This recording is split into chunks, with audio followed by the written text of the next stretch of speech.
malena cha yatolbena vrito garbhas tata tenetam avritam dhumena vriyate bhanir yata darsho malena cha yatolbena vrito garbhas tata tenetam avritam.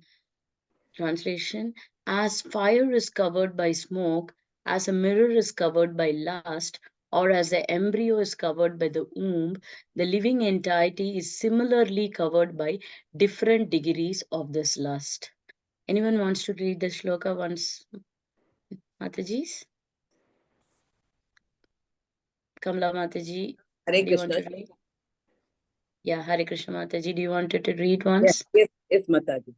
Sure. Dhume priyate vahnir yata darsho malena cha etol brena prato garbhas tata tenedam avritam. Thank you, Mataji. Let's go to 39th shloka also and read it.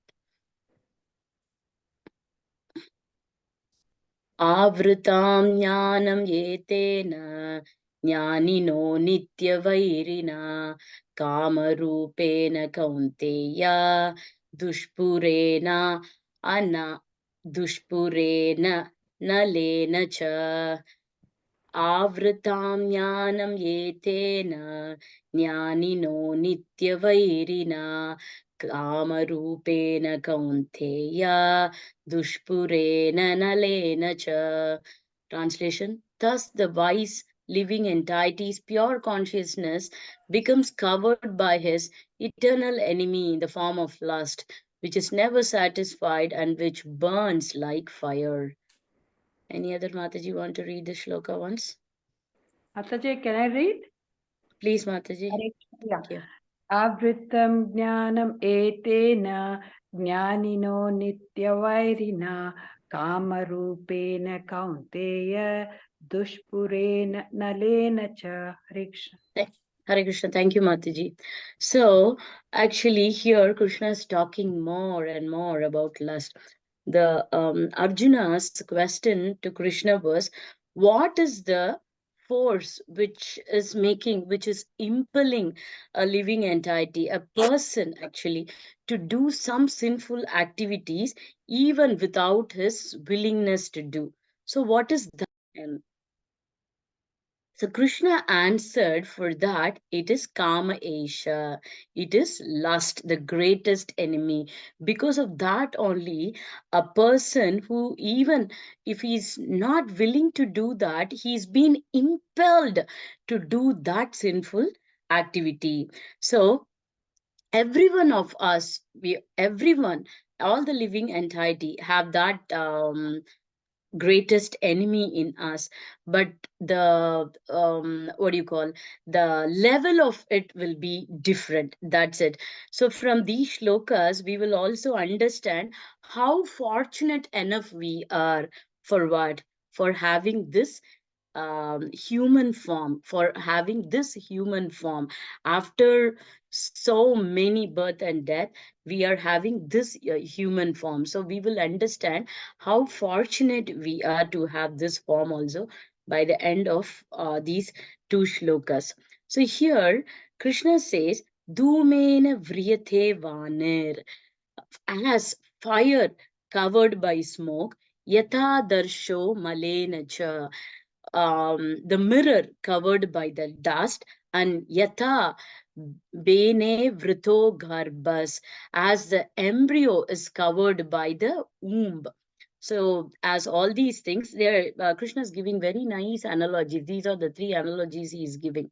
Tata denadham avritam, like that, how these coverings are there, like the fire covered by the smoke, the mirror covered by the dust, and the embryo is covered by the womb.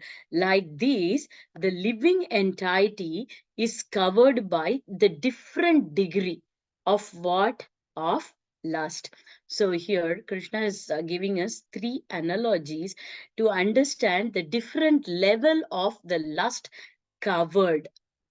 So let us just talk about these in detail.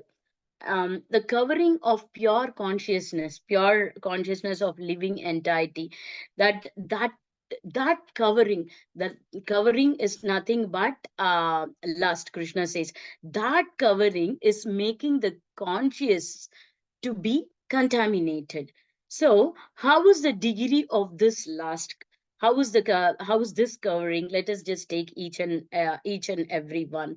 The first one is fire covered by the smoke, right?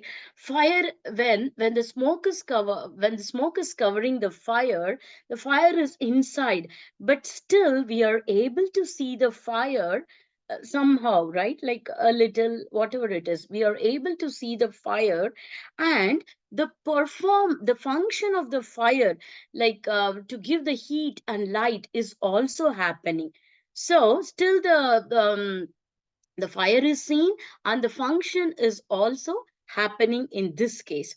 Now in the second case, where mirror is covered by the dust completely, in this case the dust is covering the mirror, but we are able to see the mirror.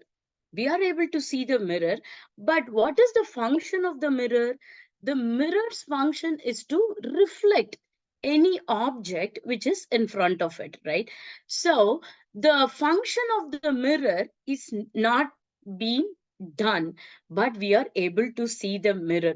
Why is the function not able to be done correctly? Because the dust is covered on the mirror. So the performance is not there. Whatever the function of the mirror is not there in this second analogy. And the third one is embryo, which is covered by the womb. The function of the embryo is just to free the hands and the legs, right? But that is not happening. That is not happening with that embryo. Why? Because it is being tightly packed, right?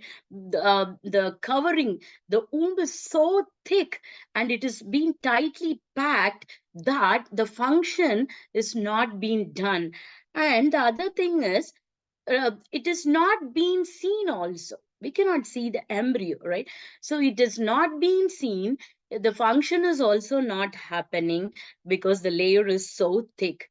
And coming to the second one, we can see the function is not happening, and the layer is there, the dust layer is there on the mirror. And the first one, what we saw is the covering is there, the smoke is there, but still we can see, and the function is also happening. What is the function of the fire? It gives the heat and it gives the light, and we are able to see the fire on top of the smoke covering that also. So these are the analogies which Krishna is giving us. So what does it infer here? Prabhupada says here, in this aspect where the embryo is covered by the womb, in this aspect the lust is so deep because the embryo is covered by the womb. The covering is so thick that the function is also not happening, whereas we are not even able to see the embryo. That covering is so thick. So like that, the lust is very, very deep, very, very deep in this aspect. Whereas in that analogy of mirror, the lust is there. It is deep. The lust is deep.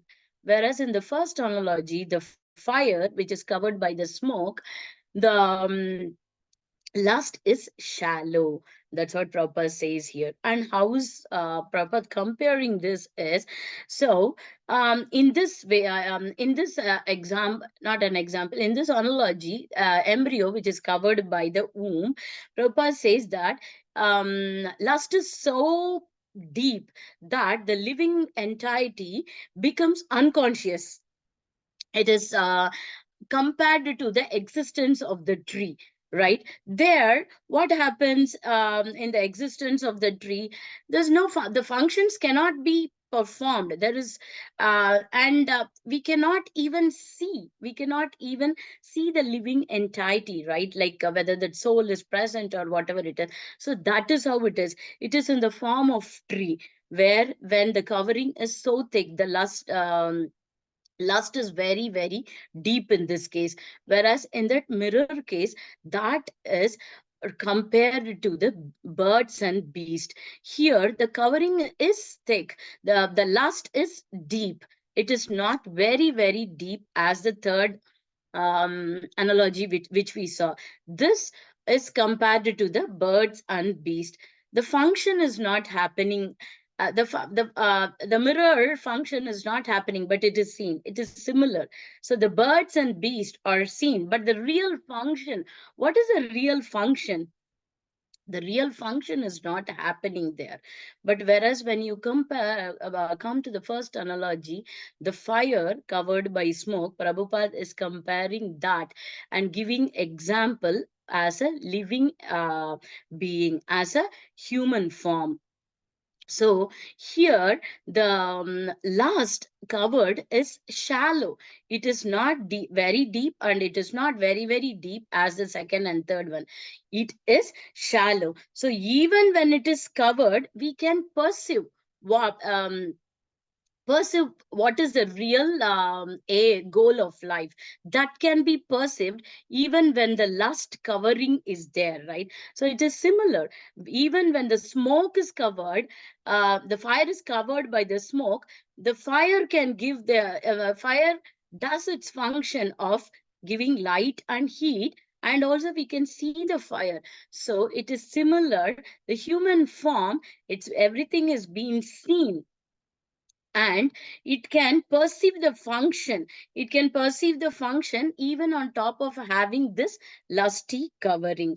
So it is the lusty covering is not thick and it is very shallow. Here Prabhupada says very nicely, by careful handling of the smoke in the fire can be made to blaze. Therefore, the human form of life is a chance of the living entity to escape the entanglement of material existence.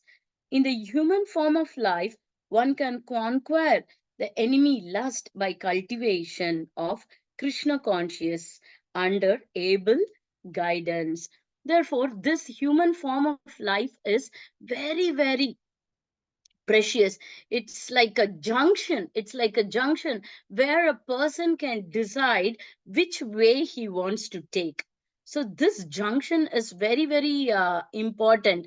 And this human form is given to us after 84 lakh different species. After going through this 84 lakh different species, this precious human form is given to us, where the covering is there, but still it is shallow. And it can be get rid we can get rid of this, we can definitely get rid of this and march towards the goal of life. So what is the goal of life? Goal of life is going back home, back to Godhead, right? And to serve Krishna for his pleasure. And how can we attain this? This can be attained only by practicing Krishna consciousness, bhakti. So there is no other way, because this is a greatest enemy. It is very strong. This covering, it's a greatest enemy. So this can be like tackled. This can be tackled, conquered only by Krishna consciousness. There is no other way for that. When we regularly chant this Hare Krishna Mahamantra, Hare Krishna, Hare Krishna, Krishna Krishna, Hare Hare, Hare Rama, Rama Rama, Hare Hare. When we regularly chant, this covering of lust slowly just dissipates, slowly just dissipates. And at one fine day, the living entity comes to the constitutional position where he knows that he is the servant of Krishna, and he has to serve only Krishna for Krishna's pleasure. So we are so fortunate to get this human form. And by the mercy of Chaitanya Mahaprabhu, we have that easy way. We have the easy way in our bhakti, chanting the holy names of the Lord. So in this way, we can just like eliminate the shallow covering, the lusty shallow covering, and we can know our constitutional position, and we can march towards the goal of life. So in this shloka, Krishna explained about these three analogies, and now he's going to tell more. He's adding more details to the lust. In this way, we can also understand our current contaminated nature. So Krishna is helping us to understand that. Let us see what Krishna is telling in the 39th shloka. So, avritam jnanam etena, jnanino nitya vairina, the very big enemy, the eternal enemy. So, all the living entities are covered. What are they covered with? What is covered actually? What is covered? The pure consciousness is covered. What is that covering? That covering is the lust. It's covered. The pure consciousness is covered by lust. And then he says, Kama Rupena Kaunteya. This is the eternal enemy. Which is the eternal enemy? The eternal enemy is in the form of the Kama Rupena, is in the form of the lust. And then Krishna adds, Dushpurena Nalena Cha. So this enemy, Dushpurena Nalena Cha, this enemy can never be satisfied. It can never be satisfied, and he compares that as it burns like a fire. Dushpurena nalena cha.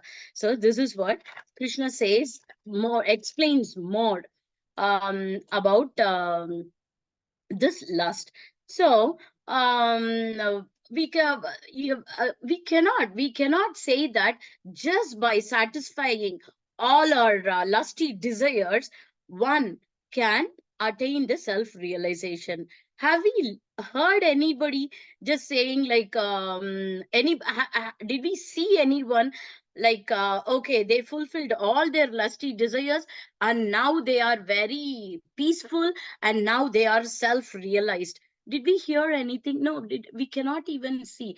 That will never happen. It is not at all logic also. It is something like putting fuel in the fire. When we put fuel in the fire, is there a possibility of extinguishing the fire? No, it is going to burn more vigorously, right? Because we are adding on fuel in the fire. It is something like that. We cannot keep on satisfying our lusty desires and then we say that, oh, now we are peaceful and we are self realized. That cannot be possible. So whenever the lusty desires are being fulfilled, it is something like fueling the fire.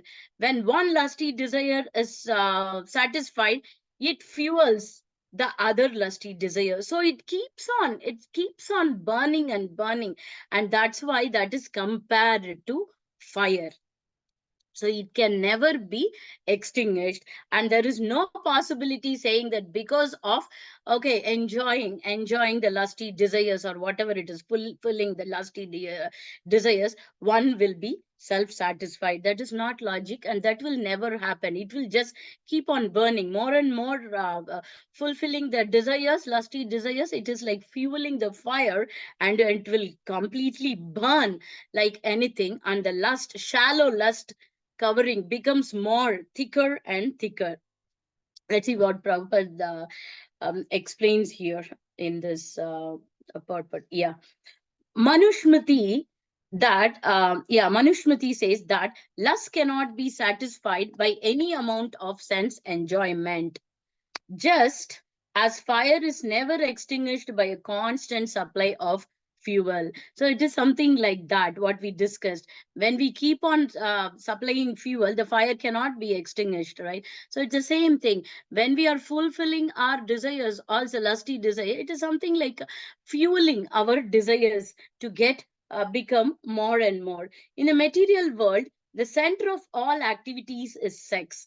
And thus, this material world is called Maitunya Agara, or the shackles of sex life. So the topmost enjoyment in this material world is the sense enjoyment, the sex. Every living entity is behind that, right? Because that is the need of every living entity. For what? For reproducing. But when this is unrestricted, it has to be restricted, Shastra says. But when this is unrestricted, this lusty desire, what it does is it pulls the person down. It pulls the person down and shackles the person into this material world permanently. So one thing is very we have to understand this very, very clearly. What is keeping a person in this material world? That is very clear. One thing which is keeping a person in this material world forever is just because of the sense enjoyment, sexual pleasure. That is one main thing which is holding on to the living entity, to the living entity in this material world.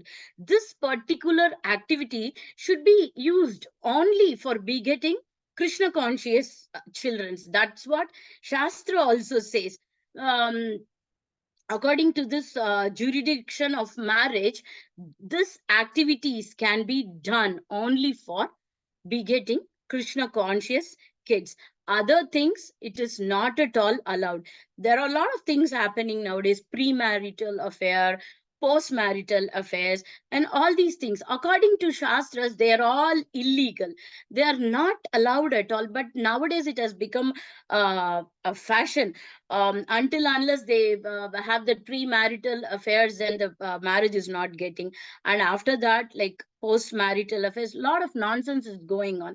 So all these things are illegal to Shastras. When anyone does something against the Shastras, against Shastric injunction, then it is a sin.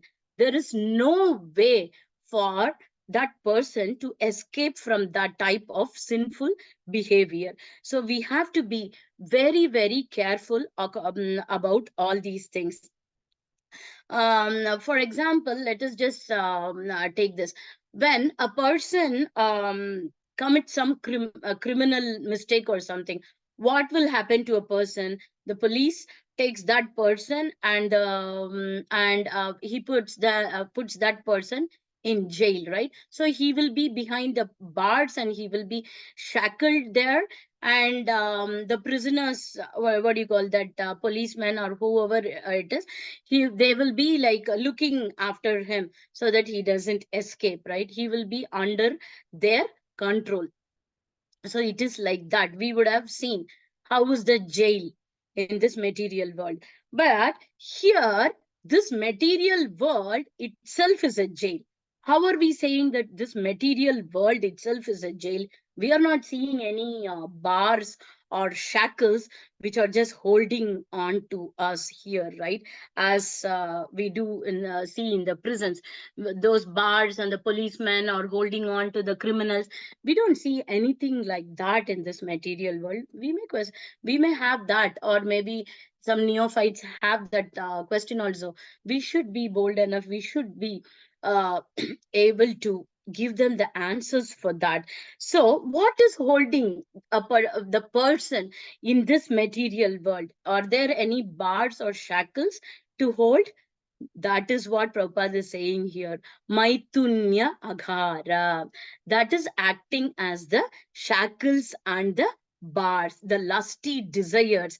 Those are the greatest enemy. Those are the things which acting. We don't have to have a what do you call, a live bars or shackles to hold on. This lusty desires, the maithunya agara, is acting as the shackles and bars to hold us in this material world. It's holding us very, very tightly in this material world. This lusty desires, they will never go. They even when the person is in the old age also, we hear a lot of nonsense things going on also, right, during the old age. So this lusty desires will never leave a person, even that person is in the old age. That strong it is, that's why it is a greatest enemy, Prabhupada says. And advancement of material civilization on the basis, this is a very important point here, on the basis of sense gratification means increasing the duration of material existence of living entity. Actually, the goal of life should be going back home, back to Godhead, right? We should never come back to the material world. But the advancement of material science, what is it saying? It's saying the advancement is how long can we prolong to live in this material life. That is the advancement which we are in now. So actually that is not advancement at all, but it is being told that that is the advancement. Our life in this material world, we are prolonging more and more and more. We are just planning permanently to settle here. So that is the advancement. Well, because of this advancement, like, it's more and more sense gratification, how much we can enjoy, what is the best way to enjoy, what is the easiest way to enjoy. So nowadays the modern world has become like that, right?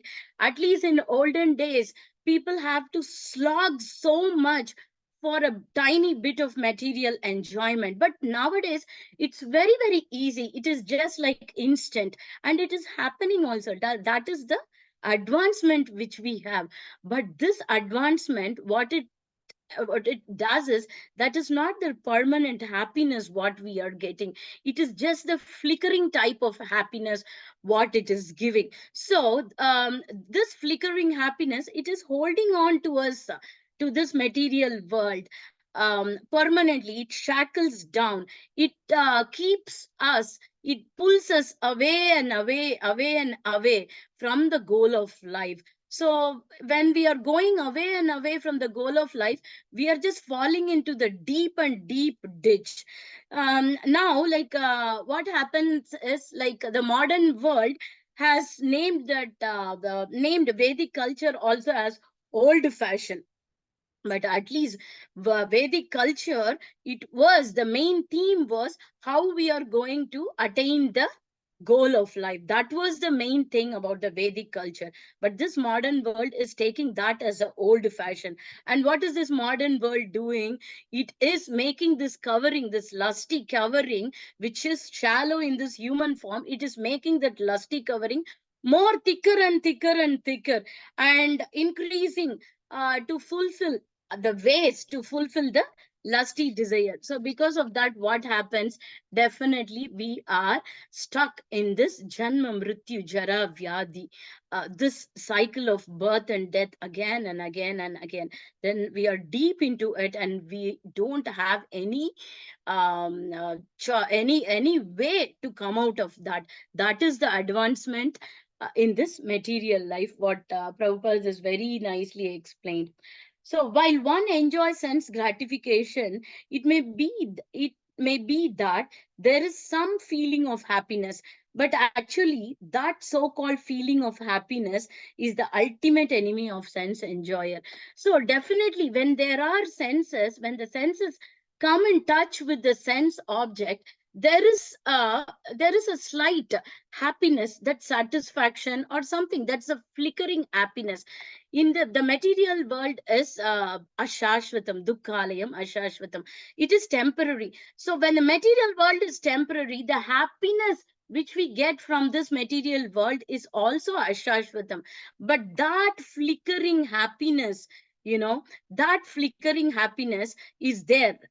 But if a person is looking for it, if a person is aiming for that moment of happiness, that small a moment of happiness, which he feels that it is nice, then that person is being shackled down and down, and that person is going to be in this material world again and again, in the cycle of birth and death. He's been stuck in this cycle of birth and death, and there is no way for him to come out of that's why Krishna says that the greatest enemy, lust, is the greatest enemy. He says vairi, the enemy, the greatest enemy. And he also mentioned that it is like the fire. It is like whenever you keep on like satisfying that, it keeps on burning more and more and more. There is no way you can extinguish it other than bhakti, other than Krishna conscious. That is the only way. So now we know that this is vairi. Okay, this lust is the enemy. But we have to know, right, where it is located and how danger it is. So as a Krishna conscious person, when we know that that is enemy, we have to kill that enemy. So if we have to kill that enemy, we have to know where it is located and how dangerous it is. So Krishna is helping us in the next sloka to know where this enemy is situated. So let us just see that in the next shloka. Thank you so much, Matajis and Prabhujis. Any comment and doubts, you may please ask. Panchakalpaturabhyascha kripa sindhobhyo cha patitanam pavanebhyo vaishnavebhyo namo namah. Ananta Koti Vaishnav Vrinda ki jai. Srila Prabhupada ki jai. All glories to Guru Maharaj. Thank you, Prabhu. Thank you for giving me the opportunity. Thank you. Thank you, Mataji. Dandavat Hare pranam. Krishna Hare ji. Krishna. Hare Krishna Thank you. Mataji, Dandavat Pranam Thank to you, everybody. Mataji. Hare Krishna. Hare Krishna.